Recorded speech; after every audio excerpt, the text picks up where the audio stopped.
The aura. In the New Age, the term aura is something that, well, is used all the time. I see it in the newspapers. I see it constantly being associated with the impact of human beings. But so little about the aura is really understood.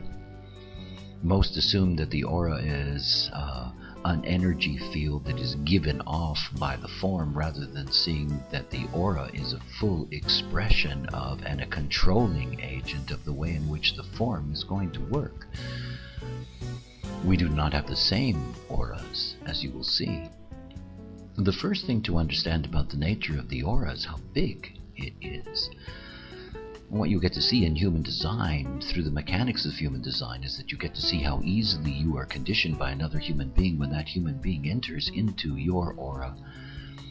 And think about the size of auras. If you stretch your arms out in either direction from your body, and you imagine that they could be twice as long as they are, and you formed a sphere all the way around you, this is fundamentally the extent of your aura. Now, aura does fluctuate, but it's also something to grasp about the nature of aura, is that it is not hindered by walls or floors or ceilings. The reality is that when you are standing in a room in an apartment complex and you have a common wall that you share with a neighbor, the fact is that as you stand beside that wall, your aura is penetrating into the other space. Not only is it penetrating into the other space, but obviously it can be deeply impacted and conditioned if somebody is in that other space and they are connected to your aura. It is one of the things about entering into this process of discovering yourself, is understanding how important it is to protect your aura, particularly when you're sleeping.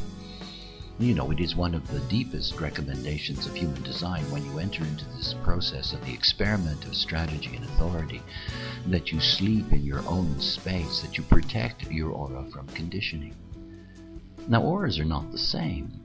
They're not the same at all. What we get to see in human design mechanics is we get to see that there are 4 types: Manifestor, Generator, Projector, and Reflector.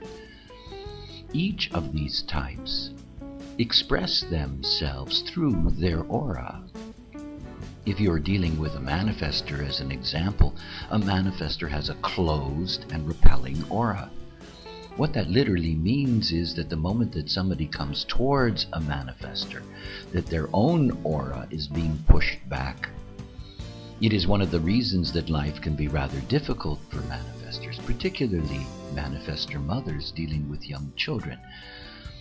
The reality is that the closed aura is something that can result in, a reaction from others that really is not accurate.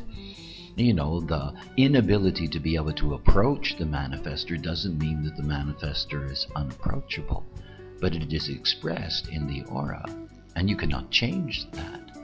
You can become aware of it as a manifestor. And in becoming aware of it, you can take so much of the burden of your social dynamic off of your shoulders. If you're a generator, you have an open and enveloping aura. This is the most powerful aura that we have. The generator aura. Generators are the key to life on this planet. They literally generate the life force of the planet. And as such, they have the most penetrating, in that sense, of auric fields. A generator will envelop anyone that steps into its aura. This openness in the generator is also a vulnerability for the generator. That is, in being so open and enveloping, you take deeply into yourself those that you allow into your aura. And then we come to the non-energy types, the projector and the reflector. When we're looking at the projector has a specific gift.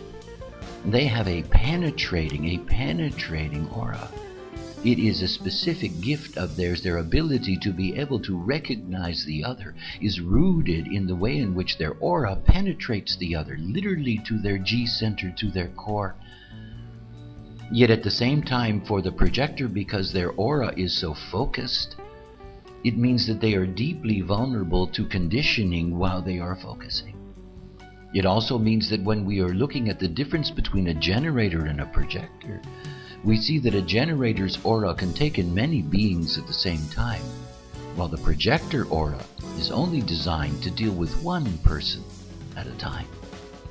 And finally, we come to the reflector, and we come to this sampling aura, what I like to call the Teflon aura, the way in which the reflector tastes the world around it in order to discover what is out of place, what doesn't work, what is different.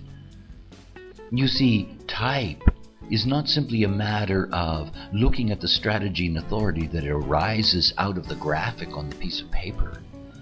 It's about recognizing that your type is alive in your aura itself, and the way in which your aura operates is impacting everyone that you're going to meet in this life. In so many ways, it is your aura that is defining you as a being. It is what, in essence, the other meets. To be aware of the aura that you carry, to understand what it means to be one of these types, and to take advantage of the strategy and authority that is there. This brings the great refinement in life and the transformation of the life, and it's always about the other. When we're dealing with aura, we're dealing with the way in which we connect to the other and the way we are experienced by the other. So many auras are chaotic in the way in which they operate because the beings themselves are not correct. Follow your strategy and authority and enjoy the power inherent in your energy field.